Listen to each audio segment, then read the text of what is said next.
মাসুদ রানা সিরিজের গল্প হারানো আটলান্টিস পর্ব 6। তুমি বলতে চাইছো আমিন ইসরাত দ্বিতীয় ধূমকেতুর ফিরে আসার দিন তারিখ গবেষণা করে বের করতে পেরেছিল? কথা না বলে নিঃশব্দে মাথা ঝাঁকালো শাহানা। আমিন ইসরা শুধু সাগর জয় করেনি, বলল কিং, চর্চার মাধ্যমে মহাশূন্য সম্পর্কেও বিশেষজ্ঞ হয়ে উঠেছিল। অবিশ্বাস্য নিখুঁত ছিল তাদের নক্ষত্র নড়াচড়া পরিমাপের পদ্ধতি। কাজটা তারা করেছে শক্তিশালী টেলিস্কোপের সাহায্য ছাড়াই। ঠিক আছে, ধরা যাক ধূমকেতুটা ফিরে আসবে, বলল মুরল্যান্ড। কিভাবে বুঝলো তারা পৃথিবীকে পাশ কাটিয়ে আবার সেটা মহাশূন্যে ফিরে যাবে না? তাদের বিজ্ঞান কি এতটা সফিস্টিকেটেড ছিল যে হিসাব করে বের করা গেছে নির্দিষ্ট একটা সময়ে ঠিক কোথায় থাকবে পৃথিবী, আর ধূমকেতুটিও ঠিক সেই সময়ে সেই জায়গায় এসে আঘাত করবে ওটাকে? অবশ্যই, দৃঢ় কণ্ঠে বলল শাহানা। কলোরাডো চেম্বারের স্টার ম্যাপের সঙ্গে এখনকার অ্যাস্ট্রোনমিক্যাল স্টার পজিশন মিলিয়েছি আমরা। দুই সময়ের নক্ষত্র কোনটা কোথায় ছিল ওগুলোর পজিশন কম্পিউট আর কম্পেয়ার করেছি। এভাবে আমরাও একটা তারিখ বের করতে পেরেছি। আমিনিস ভবিষ্যৎবাণীর সঙ্গে মিলে গেছে সেটা। ব্যবধান 1 ঘন্টারও কম। মিশরীয়রা একটা ডাবল ক্যালেন্ডার চালু করেছিল। আজ আমরা যেটা ব্যবহার করি তার চেয়ে অনেক জটিল। মায়ানরা হিসেব করে সিদ্ধান্তে পৌঁছেছিল 365.2420 দিনে 1 বছর। অ্যাটমিক ক্লক ব্যবহার করে আমাদের হিসেব বলছে 365.2423। তারা শুক্র, মঙ্গল, বৃহস্পতি আর শনি গ্রহ কোনটা কোথায় থাকবে তার হিসেব বের করে ক্যালেন্ডারও তৈরি করেছিল। ব্যাবিলনীয়রা নক্ষত্র বৎসর নির্ধারণ করেছিল 365 দিন 6 ঘন্টা 11 মিনিট। এখনকার হিসেব হলো 365 দিন 6 ঘন্টা 9 মিনিট 9.6 সেকেন্ড। 2 মিনিটেরও কম ব্যবধান। তথ্যগুলো হজম করার জন্য খানিক সময় দিল শাহানা। তারপর আবার শুরু করলো। আমিনিসদের হিসেবে সূর্যকে ঘিরে ঘুরে আসতে যে সময় লাগতো পৃথিবীর আর আমাদের হিসেবে যে সময় লাগে, দুটোর মধ্যে পার্থক্য 1 সেকেন্ডের 10 ভাগের 2 ভাগ। এখন তাহলে আমাদের সবার বড় প্রশ্নটা হলো, সশব্দে একটা দীর্ঘশ্বাস ফেলে বললেন অ্যাডমিরাল, আমিনিসরা ঠিক কখন ধূমকেতুটি ফিরে আসবে বলে জানিয়েছে? শাহানা আর কিং শান্তভাবে দৃষ্টি বিনিময় করল। কিংই কথা বলল প্রথমে। প্রাচীন সভ্যতার ইতিহাস ঘেঁটে আমরা দেখলাম দ্বিতীয় কিয়ামতের কথা শুধু আমিনিসরাই বলে যায়নি। মায়ান, হোপি ইন্ডিয়ান, ইজিপশিয়ান, চাইনিজ ছাড়াও অনেক প্রি খ্রিস্টিয়ান সভ্যতা নির্দিষ্ট তারিখ জানিয়ে বলে গেছে ওই দিন দুনিয়া ধ্বংস হয়ে যাবে। বিচলিত করেছে যেটা, তারিখগুলো সব পরস্পরের 1 বছরের মধ্যে। ব্যাপারটা কাকতালীয় নাকি এক কালচার আরেক কালচারের কাছ থেকে পেয়েছে? কাকতালীয় না হবারই বেশি সম্ভাবনা, বলল কিং। কাদের ভবিষ্যৎবাণীর সবচেয়ে নিখুঁত বলে মনে করছো তুমি? জানতে চাইল রানা। আমিনিসদের, কারণ প্রথম মহাবিপর্যয়টা তারা দেখেছিল। তারা যে শুধু বছরটা জানিয়েছে তা নয়, নির্দিষ্ট দিনটাও বলে গেছে। কোন দিন সেটা? রুদ্ধশ্বাসে জিজ্ঞেস করলেন অ্যাডমিরাল। নিজের চেয়ারে খানিকটা ডুবে গেল শাহানা, যেন বাস্তবতা থেকে পালাবার চেষ্টায়। কিং ইতস্তত করছে, পালা করে টেবিলে বসা মানুষগুলোর মুখ দেখছে। অবশেষে থেমে থেমে জবাব দিল সে, আমিনিসদের হিসেবে ধূমকেতুটা ফিরে এসে দুনিয়াটাকে ভেঙে গুড়িয়ে দেবে আগামী কিছুদিনের মধ্যেই। ভুরু কুচকাল রানা। কিছুদিন মানে এবছরই? মাথা ঝাঁকালো কিং। সামনের দিকে ঝুঁকলেন অ্যাডমিরাল। বলো কি, তুমি বলতে চাইছো কিয়ামত আর কদিন পরেই? থমথমে চেহারা নিয়ে মাথা ঝাঁকালো কিং। ইয়েস স্যার, ঠিক তাই বলছি আমি। মিটিংয়ের পর সরাসরি নিজের অফিসে চলে এলো নুমার অবৈতনিক special project director Masud Rana.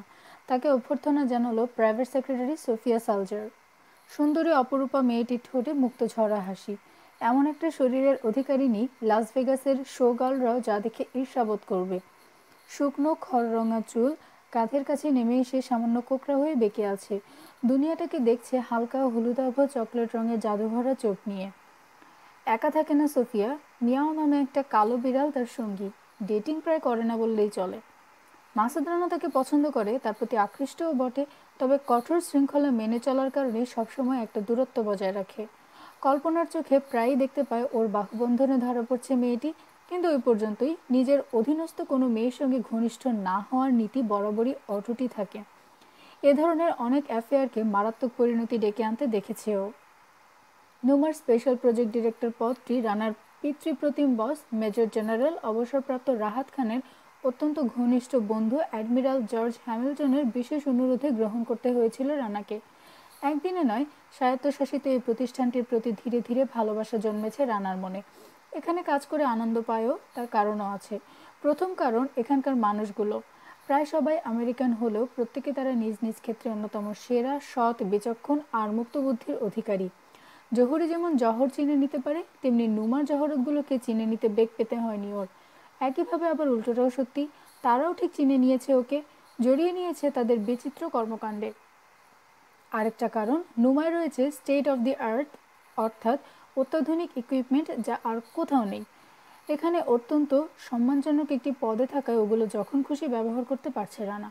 আর যখনই ব্যবহার করছে তখনই নতুন কিছু না কিছু শিখছে। লেটেস্ট যন্ত্রপাতি ব্যবহার করতে গিয়ে নিজেকে ও শুধু পশ্চাৎপদ বাংলাদেশ নয়, গোটা পৃথিবীর নাগরিক বলে মনে হয়। এরকম একটা লোভনীয় সুযোগ ছেড়ে দেওয়ার কথা রানা ভাবতেই পারে না। আর অ্যাডমিরাল হ্যামিল্টন ওকে শুধু বন্ধুর প্রিয় শিষ্য বলে স্নেহ করেন না, বিশেষ কিছু গুণের কারণে তার স্নেহ, ভালোবাসা, এমনকি সমীহ পর্যন্ত আদায় করে নিয়েছে রানা। ওর সততা, নিষ্ঠা, নিজ দেশের প্রতি ভালোবাসা ও তীক্ষ্ণ বুদ্ধিমত্তায় মুগ্ধ নুমার চিফ কয়েকবার নিশ্চিত মৃত্যুর হাত থেকে তাকে রক্ষা করে কৃতজ্ঞ। যে কোনো ঠেকায় পড়লে প্রথমে মনে আসে তার রানার কথা। এফবিআই এর special agent Jim Patterson phone করেছিলেন, তোমাকে কলব্যাক করতে বলেছেন। রানার হাতে এক টুকরো কাগজ ধরিয়ে দিল সোফিয়া, তাতে প্যাটারসনের প্রাইভেট ফোন নম্বর লেখা। আমাদের সরকারের সঙ্গে আবার কিছু একটা বাঁধিয়েছে নাকি? নিঃশব্দে হাসলো রানা। সোফিয়ার ডেস্কের দিকে ঝুঁকলো যতক্ষণ না ওদের নাক পরস্পরের 1 ইঞ্চির মধ্যে চলে আসে। ওদের সঙ্গে তো সারাক্ষণ বেঁধেই আছে সারা দুনিয়ার। সোফিয়ার 2 চোখে দুষ্টুমির আলো ঝিক করে উঠল। এখনও আমি অপেক্ষা করছি টান দিয়ে বুকে তুলে নেবে আমাকে, তারপর প্লেনে করে তাহিতির কোনো সৈকতে নিয়ে ফেলবে। ওরে পাপ! সিধে হয়ে নিরাপদ দূরত্বে সরে এলো রানা, কারণ সোফিয়ার সেন্ট চ্যানেল 5 ওর ভেতরে অস্বাভাবিক অনুভূতি জন্ম দিচ্ছে। শান্ত ভদ্র কাউকে বিয়ে করে সংসার পাচ্ছ না কেন? তাহলে তো আর আমার মতো নোংর ছেঁড়া পরপুরুষকে জ্বালাতন করতে হয় না। শান্ত আর ভদ্ররা মজা জানে না। কে বলে মেয়েরা ঘরমুখো? দীর্ঘশ্বাস ফেললো রানা। ঘুরে নিজের চেম্বারে ঢুকলো। ডেস্কের পেছনে রিভলভিং চেয়ারে বসে ডায়াল করলো প্যাটারসনের নাম্বারে। ইয়াস। অপর প্রান্ত থেকে একটু চড়া গলায় ভেসে এলো, মিস্টার প্যাটারসন, মাসুদ রানা। ও মিস্টার রানা, ধন্যবাদ। নরম হলো কণ্ঠস্বর। ভাবলাম আপনাকে জানানো দরকার যে অ্যান্টার্কটিকা থেকে আপনি যে লাশটা নিয়ে এসেছেন সেটাকে আমাদের ব্যুরো শনাক্ত করতে পেরেছে। কাল রাতে আপনি যে মেয়েটিকে ধরেছেন তার পরিচয়ও জেনেছি আমরা। বাহ, কাজ দেখছি বেশ দ্রুতই এগোচ্ছে। কৃতিত্বটা আমাদের নতুন কম্পিউটারাইজড আইটি ডিপার্টমেন্টের, ব্যাখ্যা করলো এফবিআই এজেন্ট। মেয়ে দুটোর পরিচয় জানতে মাত্র 20 মিনিট লেগেছে আমাদের। বলুন প্লিজ।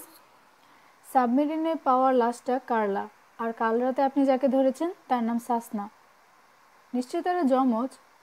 না, আসলে কাজিন। আমাদের যেটা অবাক করেছে, দুজনই সাংঘাতিক ধনী পরিবারের মেয়ে, সেই সঙ্গে বিশাল একটা বাণিজ্যিক সাম্রাজ্যের প্রভাবশালী কর্মকর্তা।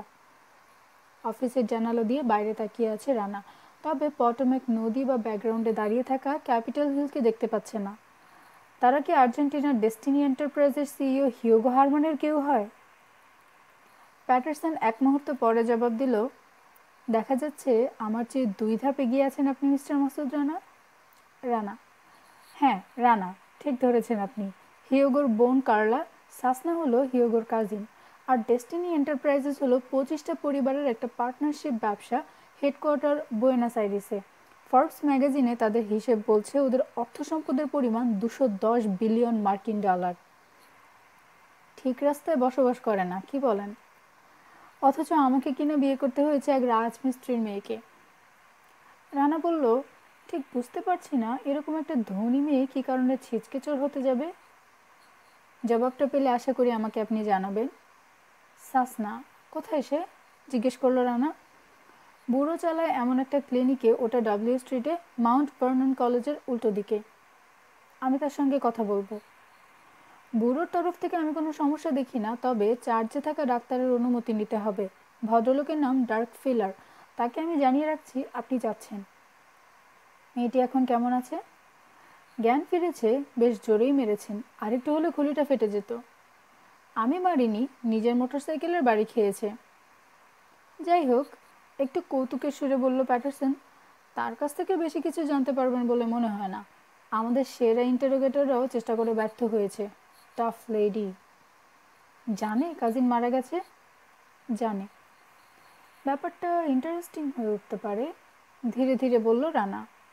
কি? সাসনা যখন শুনবে অ্যান্টার্কটিকার পানি থেকে আমি কার্লার লাশ উদ্ধার করে ওয়াশিংটনে নিয়ে এসেছি।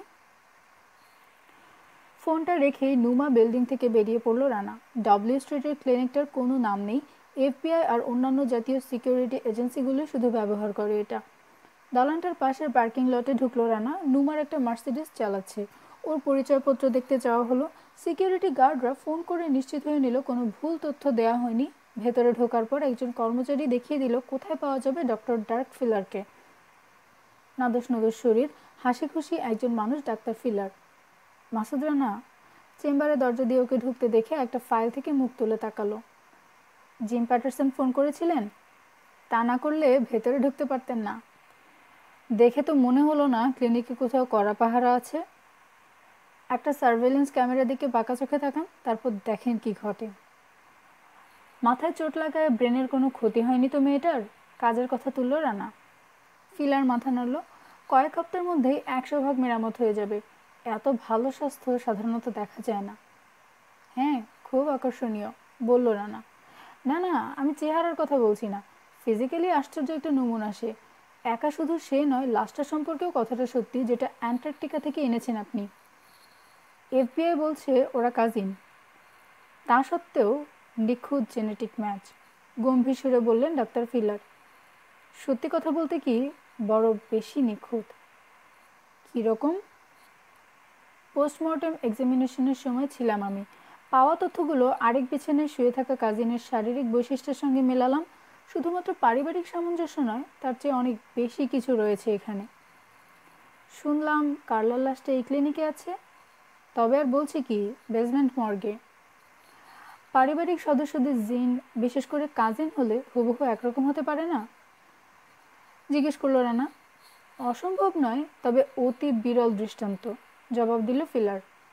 শোনা যায় আমাদের প্রত্যেকেরই হুবহু একই রকম দেখতে একটা করে ডুপ্লিকেট মানুষ দুনিয়ার কোথাও না কোথাও ঘুরে বেড়াচ্ছে। ফিলার হাসল।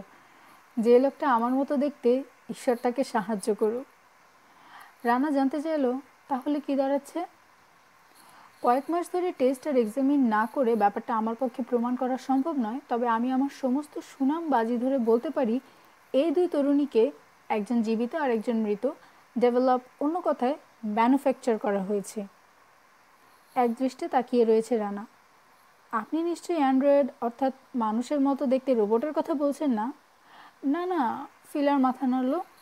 সেরকম উদ্ভট কিছু নয়। ক্লোনিং? মোটেও না। তাহলে কি? আমার বিশ্বাস কিছু জেনেটিক কারিগরি ফলানো হয়েছে। তা কি সম্ভব? জিজ্ঞেস করলো রানা, বিশ্বাস করতে পারছে না। এ ধরনের কিছু অর্জন করবে বিজ্ঞান বা টেকনোলজি কি ততটা উন্নত হয়েছে? জেনেটিক ইঞ্জিনিয়ারিংয়ের মাধ্যমে প্রাণীর শরীর নিখুঁত করার জন্য সারা দুনিয়ার অগণিত ল্যাবে অসংখ্য বিজ্ঞানী কাজ করছেন। তবে আমার জানা মতে এখনও তারা ইঁদুরকে নিয়ে পরীক্ষা নিরীক্ষার পর্যায়ে আছেন। আমি শুধু আপনাকে এটুকু বলতে পারি, কার্লার মতো অ্যাক্সিডেন্টে মারা না গেলে সাসনা 150 বছর অনায়াসে বাঁচবে। সন্দেহ আছে অতদিন আমি বাঁচতে চাই কি না, চিন্তিতভাবে বলল রানা। আমিও না, বলল ফিলার, হেসে উঠল। অন্তত পুরনো এই খোলসের ভিতর নয়। সাসনাকে আমি দেখতে যেতে পারি? মাথা ঝেঁকিয়ে চেয়ার ছাড়ল ফিলার। রানাকে নিয়ে অফিস থেকে বেরিয়ে একটা প্যাসেজ পেরোলো। ক্লিনিকে ঢোকার পর ডাক্তার ফিলার ছাড়া আর মাত্র একজন কর্মচারীর সঙ্গে দেখা হয়েছে রানার। জায়গাটা অসম্ভব পরিচ্ছন্ন আর নির্জন। একটা দরজার সামনে এসে থামলো ওরা। আশেপাশে কোনো গার্ড নেই। ইলেকট্রনিক স্লটে একটা কার্ড ঢুকিয়ে কবাটে চাপ দিল ডাক্তার। দরজা খুলে গেল। সাধারণ একটা হসপিটাল বেডে বসে রয়েছে মেয়েটি, মোটা গড়াদার শক্ত তার লাগানো জানালা দিয়ে বাইরে তাকিয়ে। সাসনাকে এই প্রথম দিনের আলোয় দেখছে রানা। মৃত কাজিনের সঙ্গে তার মিল দেখে আরেকবার চমকালো ও। সেই খড় রঙের একই রকম চুল, সেই চোখ। বিশ্বাস করতে কষ্ট হচ্ছে ওরা শুধু কাজিন। মিস সাসনা, বলল ডাক্তার, কণ্ঠস্বর নরম। এক ভদ্রলোক আপনার সঙ্গে দেখা করতে এসেছেন। রানার দিকে ফিরে মাথা ঝাঁকালেন। আপনাদেরকে রেখে আমি চলে যাচ্ছি, খুব বেশি সময় নেবেন না প্লিজ। কোনো সমস্যা হলে ডাক্তারের সঙ্গে যোগাযোগের কী উপায় বলা হয়নি।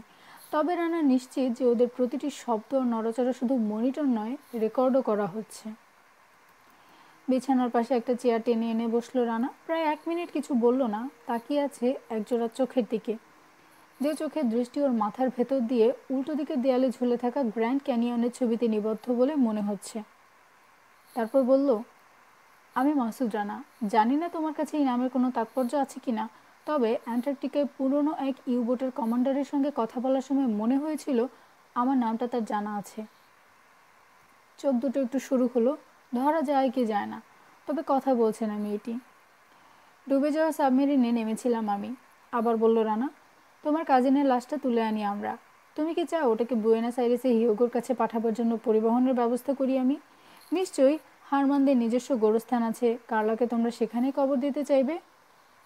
এবার সাড়া পেল রানা। মেয়েটির দৃষ্টি খুঁজে নিল ওকে। কঠিন চোখে ভালো করে দেখার পর রাগে ঠোঁটজোড়া পরস্পরের সঙ্গে চাপলো। তারপর হিসহিস করে বলল, তুমি তুমিই সেই কালপ্রিট। তোমার জন্যই কলোরাডোয় আমাদের লোকজন মারা গেছে। দেখা যাচ্ছে ডাক্তার ফিলার ভুল করেছেন। তুমি বোবা নও। তুমি তাহলে অ্যান্টার্কটিকাতেও ছিলে, যেখানে আমাদের সাবমেরিনটা ডুবে গেছে? জিজ্ঞেস করলো সাসনা, যেন ঠিক মেলাতে পারছে না। কলোরাডোয় আমি যা কিছু করেছি আত্মরক্ষার জন্য। আর হ্যাঁ, তোমাদের সাবমেরিন ধ্বংস হবার সময় পোলার হোয়াইটে ছিলাম আমি, তবে ওটা ডোবার জন্য আমি দায়ী নই। দোষ যদি কাউকে দিতেই হয়, ইউএস নেভিকে দিতে পারো। ওরা যদি সময় মতো নাক না গলাতো, তোমার কাজিন কার্লা আর তার বোম্বেটের দল নিরীহ একটা রিসার্চ শিপকে ডুবিয়ে দিত, খুন করতো 100-রও বেশি ক্রু আর বিজ্ঞানীকে। কার্লার জন্য আমাকে চোখের পানি ফেলতে বলো না। তুমি তার লাশ নিয়ে কি করেছো জানতে চাইল সাসনা। এখানেই আছে ওটা, ক্লিনিকের মর্গে, বলল রানা। কথাটা শুনে যতটা না চমকালো, তার চেয়ে যেন গভীর কোনো চিন্তায় পড়ে গেল সাসনা। তবে কিছু বলল না সে। শুনলাম লোকে বলছে তোমরা দুজন হয়তো একই শুটিতে বেড়ে উঠেছ, বলল রানা। জেনেটিক্যালি আমরা ত্রুটিহীন, গর্ব আর জিদের সুরে বলল সাসনা। বাকি মানুষদের মতো নই, আমাদের 25টা পরিবারের কেউই না। সেটা কিভাবে সম্ভব?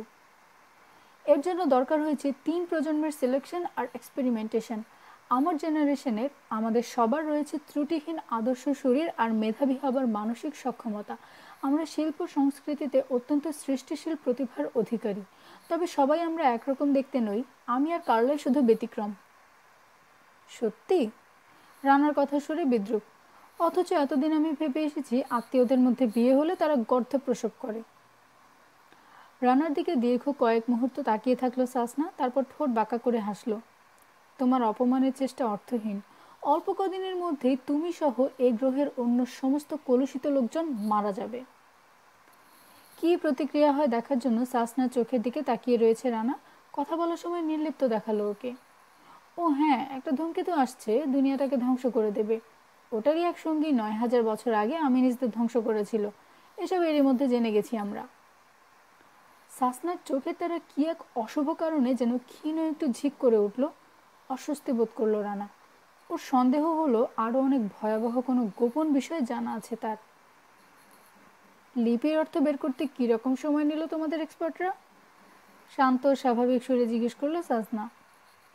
5 কি 6 দিন, তাচ্ছিল্যের সঙ্গে বলল সাসনা। আমাদের লেগেছে 3 দিন। রানা নিশ্চিত মিথ্যে কথা বলছে মেয়েটি। তথ্য আদায়ের জন্য আরেকটা খোঁচা মারল ও। তা তোমাদের 25 পরিবার কিয়ামত উপলক্ষে কোনো উৎসবের আয়োজন করছে না? ধীরে ধীরে মাথা নাড়ল সাসনা। বোকার মতো আনন্দ উৎসব করার সময় কোথায়? আমাদের শ্রম আর মেধা ব্যয় হয়েছে বাঁচার কাজে। তোমারও কি তাই বিশ্বাস কয়েক হপ্তার মধ্যে একটা ধূমকেতু আঘাত করবে?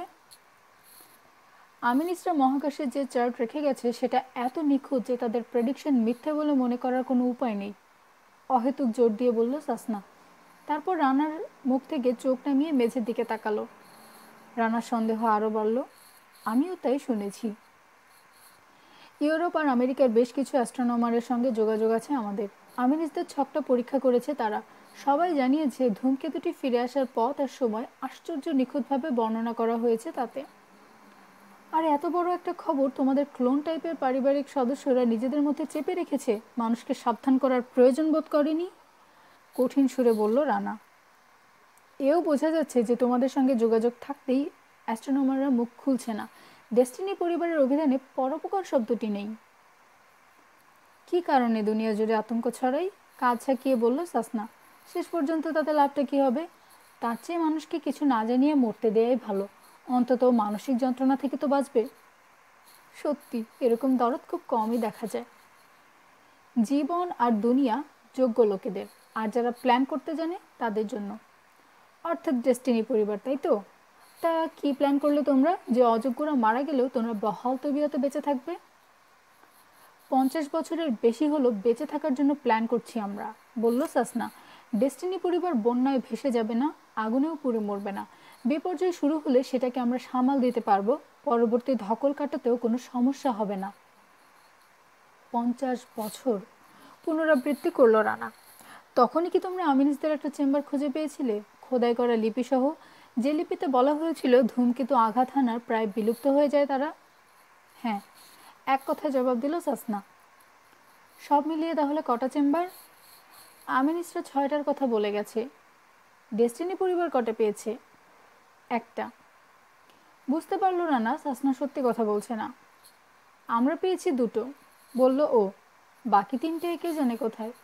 চোখে ক্রোধ আর ঘৃণা নিয়ে তাকিয়ে থাকলো সাসনা, কিছু বলতে রাজি নয়। ঠিক আছে, তুমি তাহলে অন্য একটা প্রশ্নের জবাব দাও।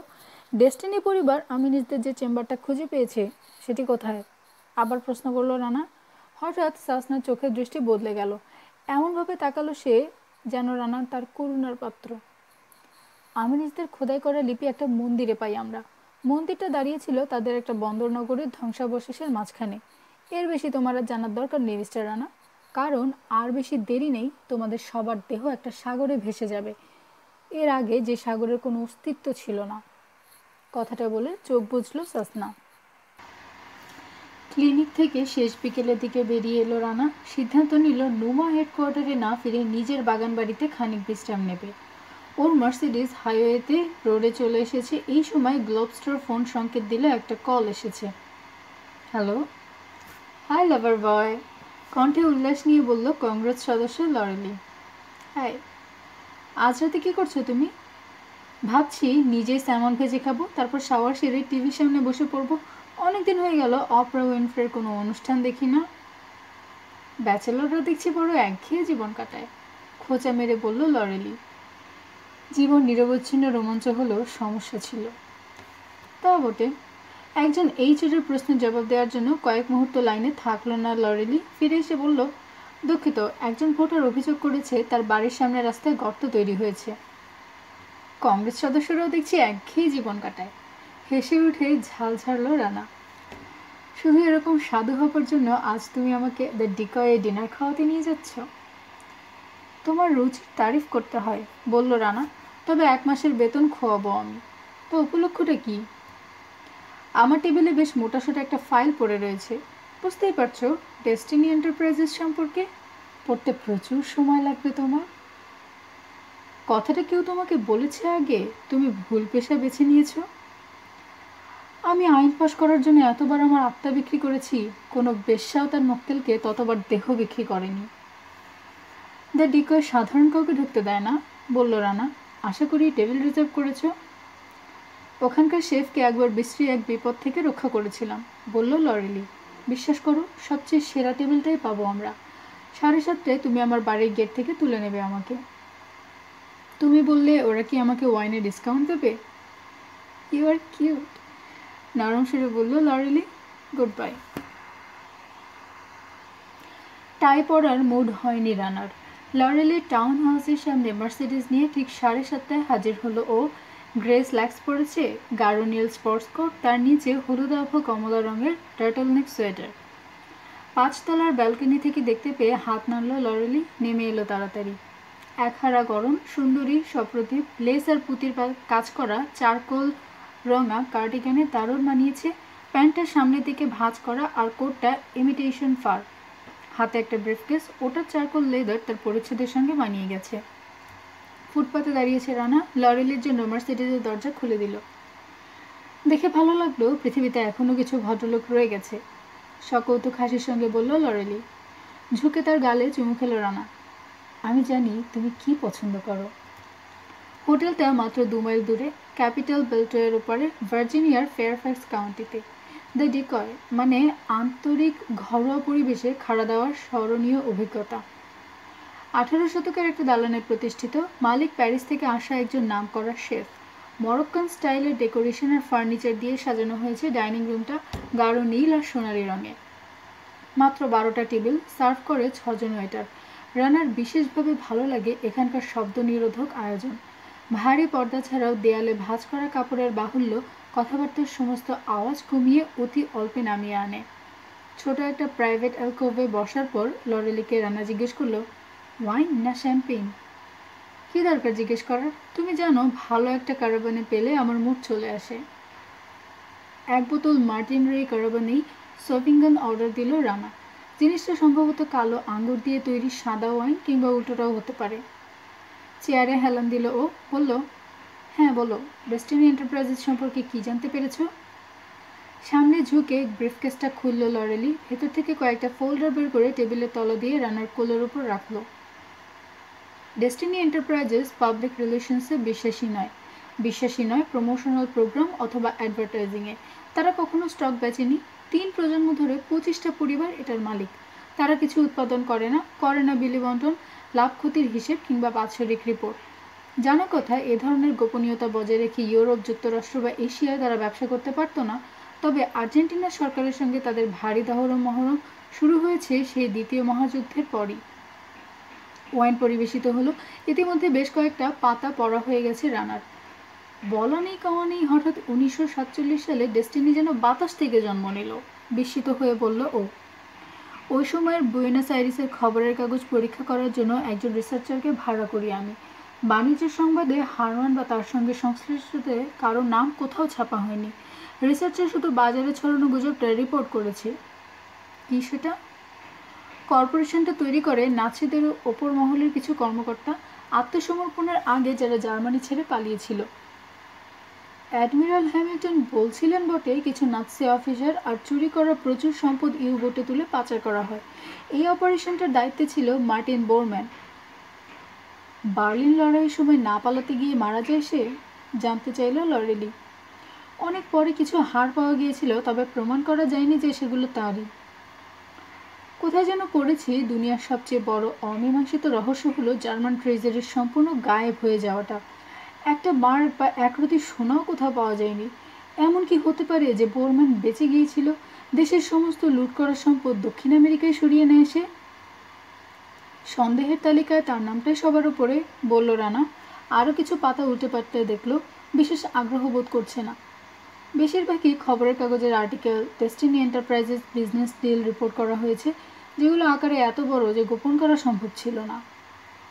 সবচেয়ে বড় প্রতিবেদনটি এসেছে সিআই এর তরফ থেকে, তবে ডেস্টিনির বিভিন্ন তৎপরতার প্রজেক্টের শুধু তালিকাই তৈরি করেছে তারা, বিশেষ কিছু ব্যাখ্যা করেনি।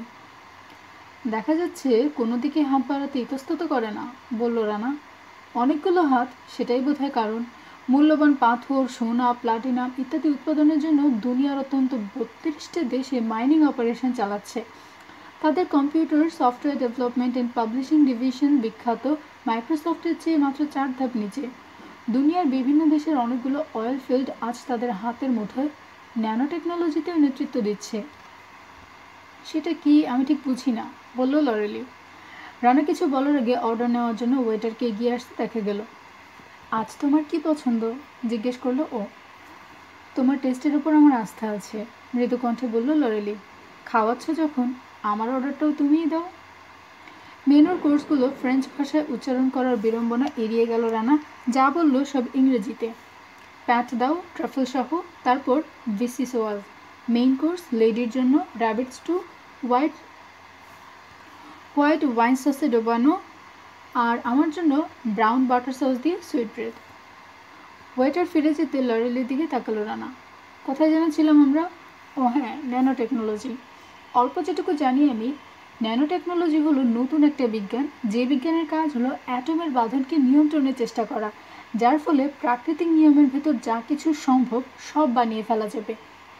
মানুষের শরীরের ভেতর মলিকিউলার মেরামত করা সম্ভব হবে। সে যে জিনিসই হোক না কেন সস্তায় মানসম্মত উৎপাদনে কোনো সমস্যা থাকবে না।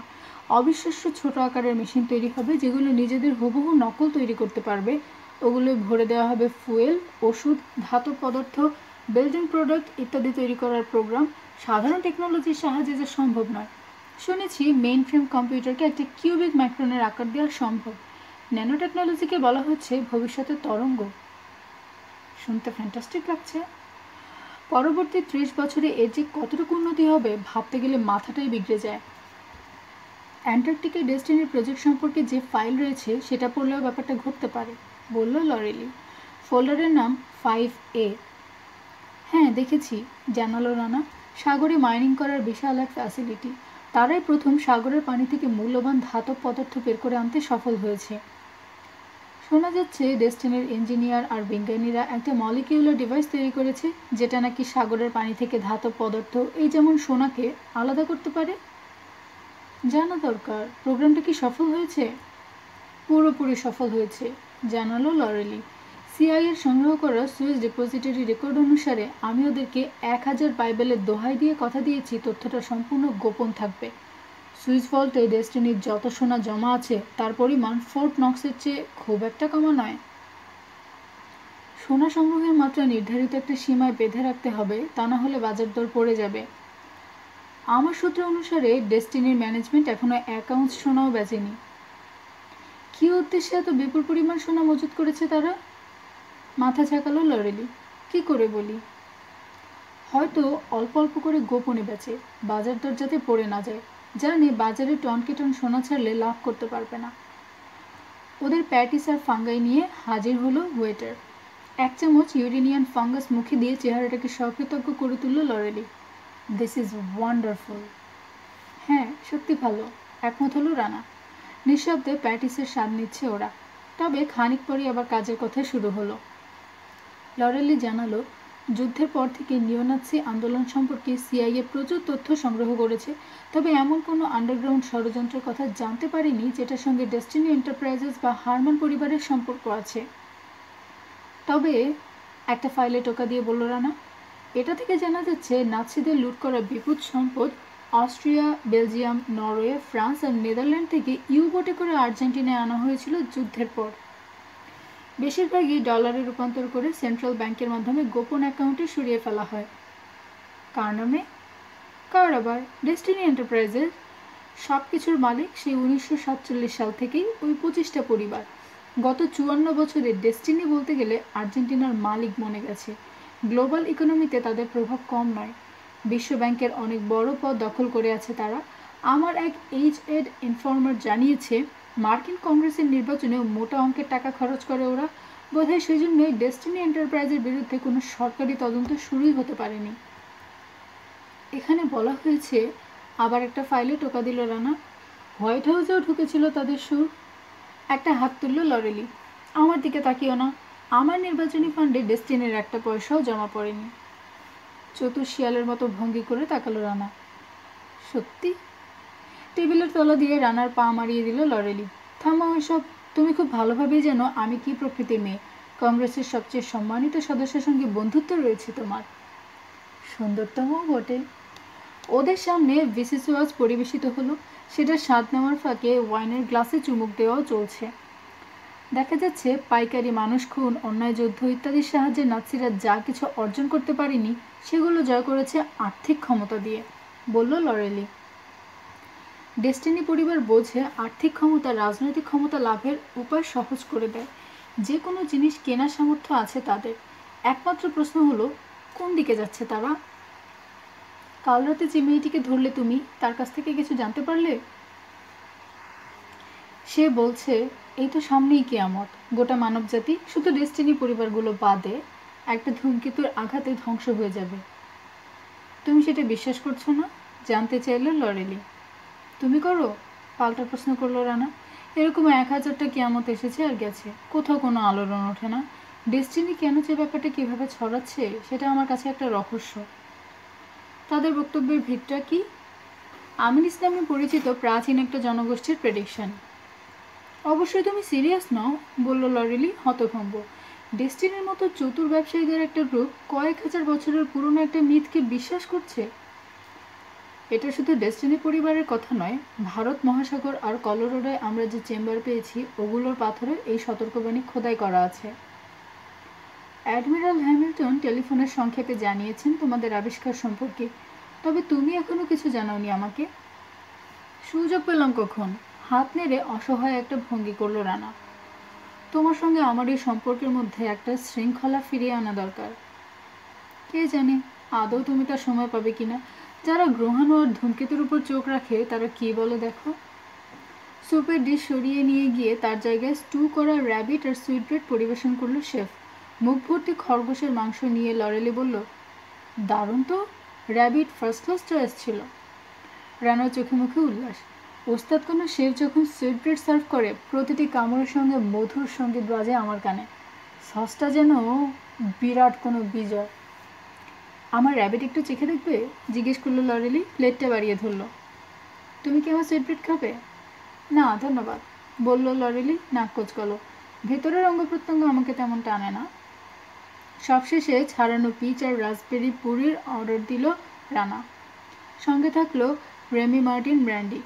আবার ওদের আলোচনা শুরু হলো। ডেস্টিনি পরিবারের অনেক কিছু আমি মেলাতে পারছি না, বলল রানা। এত বিপুল সম্পদ গড়ে তোলার দরকার কি, যখন জানি একটা ধূমকেতু তাদের অর্থনৈতিক সাম্রাজ্যকে ধ্বংস করে দিতে আসছে। তারা হয়তো ভাবছে এই বিপর্যয়টা কাটিয়ে উঠতে পারবে। গ্লাসে ছোট্ট একটা চুমুক দিয়ে বলল লরেলি। সাসনাহারমার আর কলোরাডো তাদের এক্ষুনি এ ধরনের একটা কথা বলেছে বটে, বলল রানা, কিন্তু সবাই যেখানে মারা যাবে সেখানে ওরা কিভাবে বাঁচার কথা ভাবছে। 18 নম্বর ফাইলে চোখ বুলিয়েছ? জিজ্ঞেস করলো লরেলি। সঙ্গে সঙ্গে জবাব না দিয়ে ফোল্ডারগুলো নড়াচড়া করলো রানা। 18 লেখা ফাইলটা খুলে পড়ল। 3 মিনিট পর মুখ তুলে সরাসরি লরেলির চোখে তাকালো। এটা কি যাচাই করা হয়েছে? মাথা ঝাঁকালো লরেলি। এ যেন নুহুনুবি নৌকার একটা বহর বানিয়েছে। 4টে প্রকাণ্ড জাহাজ, ধীরে ধীরে বলল রানা। প্রকাণ্ড বললেও ঠিক বোঝা যায় না। প্রথমটা এত বড় যেন গোটা একটা প্যাসেঞ্জার লাইনার, গোটা একটা শহরকে জায়গা দেওয়া যাবে। এক একটা 6000 ফুট লম্বা, 1500 ফুট চওড়া, 32 তলা উঁচু। পানি সরায় 3.5 লাখ টন। মুখ তুলল ও। শুনলে অবাক হতে হয়, তবে প্র্যাকটিক্যাল বলা যায় না। বাকিটা পড়ো, বলল লরেলি। এই মস্ত সমুদ্রগামী জাহাজে বড়সড় হাসপাতাল, স্কুল, কলেজ, এন্টারটেইনমেন্ট সেন্টার, খেলার মাঠ, সিনেমা হল কি নেই। আপার ডেকে এয়ারপোর্ট, জাহাজের দৈর্ঘ্যকে ছাড়িয়ে লম্বা হয়ে আছে রানওয়ে। রানওয়ের এই বাড়তি অংশে হেলিকপ্টার আর জেট এয়ারক্রাফটের দুটো ঝাঁককে জায়গা ছেড়ে দেওয়া হয়েছে। লিভিং কোয়ার্টার আর অফিস ফ্যাসিলিটিতে জায়গা পাবে 5000 প্যাসেঞ্জার আর ক্রু। অবিশ্বাসে মাথা নাড়ছে রানা। অত বড় একটা জাহাজে 50,000 লোকের জায়গা হওয়া উচিত। আসলে তার দ্বিগুণ, বলল লরেলি। বাকি 3টে চেক করো। আবার পড়ল রানা। সেগুলো বিশাল আকারের, একটা কার্গো আর মেইনটেনেন্স ভেসেল। এটার মধ্যে তোলা হয়েছে দুনিয়ার মেশিনারি আর ঝাঁক ঝাঁক গাড়ি। বড় একটা জায়গা ছেড়ে দেওয়া হয়েছে ম্যানুফ্যাকচারিং ফ্যাসিলিটিকে। দ্বিতীয়টায় রয়েছে সত্যিকার একটা চিড়িয়াখানা। দেখো, বাধা দিয়ে বলল লরেলি, নুহুনুবির আয়োজনের সঙ্গে কেমন মিলে যাচ্ছে। শেষ ভেসেল একটা সুপার ট্যাঙ্কার, তেল আর গ্যাস ছাড়াও অন্যান্য ফুয়েল ভরার জন্য। ফোল্ডার বন্ধ করে লরেলির দিকে তাকালো রানা। ড্রয়িং বোর্ডে এরকম জাহাজ আঁকা হয় বলে শুনেছি, তবে সত্যি তৈরি করা হয়েছে কিনা আমার জানা নেই। কীভাবে কি করা হয়েছে শোনো। খোলটা কয়েক ভাগে তৈরি, টো করে নিয়ে যাওয়া হয়েছে চিলির দক্ষিণ প্রান্তে, ডেস্টিনি এন্টারপ্রাইজের নিজস্ব একটা নির্জন ইনলেটে। ওখানে এক্সটেরিয়ার সুপারস্ট্রাকচার আর ইন্টেরিয়ার বিল্ড আউট বানানো হয়েছে। আশা করা হচ্ছে প্যাসেঞ্জার আর ক্রুদের সম্ভাব্য সমস্ত চাহিদা পূরণ করা যাবে একটানা 20 বছর। ভেসেলগুলো দেখতে যায়নি কেউ? দুনিয়ার সবচেয়ে বড় সমুদ্রগামী জাহাজ, নিউজ মিডিয়াতে কিছুই লেখা হলো না। শিপইয়ার্ড সম্পর্কে সিআইএ রিপোর্টটা পড়ো, বলল লরেলি। গোটা এলাকা কড়া পাহারা দিয়ে নিশ্ছিদ্র করে রেখেছে ওদের সিকিউরিটি গার্ডদের একটা বাহিনী। বাইরের কেউ ঢুকতে বা ভেতরের কেউ বেরোতে পারে না। শিপইয়ার্ড শ্রমিকরা পরিবার সহ কাঁটাতারের বেড়া দিয়ে ঘেরা একটা জায়গায় থাকে। শিপইয়ার্ড কিংবা জাহাজ ছেড়ে কোথাও যেতে পারে না। ইনলেটটাকে ঘিরে রেখেছে আন্দেজ পাহাড় সহ 100 দ্বীপ আর একজোড়া পেনিনসুলা। ইনলেটে ঢোকার বা বেরোবার উপায় হলো শুধু সাগর আর আকাশপথ। সিআইএ হালকাভাবে তদন্ত করেছে, তারা ডেস্টিনি এন্টারপ্রাইজের ভেতরে ঢোকেনি। ব্র্যান্ডের গ্লাসের শেষ চুমুকটা দিল লরেলি। একজন এজেন্ট আমার অফিসকে ব্রিফ করার দায়িত্ব পেয়েছিল। তার ব্যাখ্যা হলো, যুক্তরাষ্ট্রের বিরুদ্ধে কোনো হুমকি মনে না হওয়ায় ব্যাপারটাকে গুরুত্বের সঙ্গে নেয়নি তারা। ইরাকও তো যুক্তরাষ্ট্রের জন্য কোনো হুমকি ছিল না, বলল রানা। তারপরও হামলা করা হলো কেন? ওরা মুসলমান বলে? একবার তো বলেছি প্রেসিডেন্ট বুশের এটা একটা অন্যায় যুদ্ধ, দুঃখও প্রকাশ করেছি, তারপরেও খোঁচা মারবে? রেস্তোরাঁর পাঁচিল টপকে দূরে চলে গেল রানার দৃষ্টি। বছর কয়েক আগে আমি আর ববি চিলির ওদিকটায় একটা কাজে গিয়েছিলাম। দ্বীপ আর চ্যানেলগুলোর কথা বেশ মনে পড়ে। চ্যানেলগুলো কিন্তু এত চওড়া আর গভীর নয় যে এমন প্রকাণ্ড আকারের জাহাজ ভাসানো যাবে। হয়তো ওগুলোকে সাত সাগরে ভাসানোর জন্য তৈরি করা হয়নি, বলল লরেলি। বিপদের সময় শুধু আশ্রয় নেওয়া হবে। শুনতে কেমন যেন লাগলেও বোধহয় তোমার কথাই ঠিক, বলল রানা। দুনিয়া ধ্বংস হয়ে যাচ্ছে, এর উপর বাজি ধরে বিলিয়ন বিলিয়ন ডলার খরচ করেছে ডেস্টিনি পরিবার। রানাকে শান্ত আর অন্যমনস্ক হয়ে উঠতে দেখে নিঃশব্দে টেবিল ছেড়ে লেডিস রুমের দিকে চলে গেল লরেলি। ব্যাপারটা মেনে নেওয়া কঠিন বলে মনে হলেও এখন রানা বুঝতে শুরু করেছে ডেস্টিনি পরিবারের শেষ কয়েকটা প্রজন্মের ওপর কী কারণে জেনেটিক্যাল কারিগরি ফলানো হয়েছে। বুড়ো যেসব নাৎসি জার্মানি ছেড়ে পালিয়েছিল তারা তো কবেই মারা গেছে, কিন্তু নিজেদের বদলে তারা লিখে গেছে 25টা পরিবারের উন্নত একদল মানুষকে। তারা এতটাই শক্তিশালী যে আসন্ন বিপর্যয়টা সহজেই কাটিয়ে উঠতে পারবে। আর তারপর দখল করবে খালি হয়ে যাওয়া দুনিয়াটাকে, গড়ে তুলবে নতুন একটা সমাজ যেখানে সবাই হবে যোগ্য আর মেধাবী।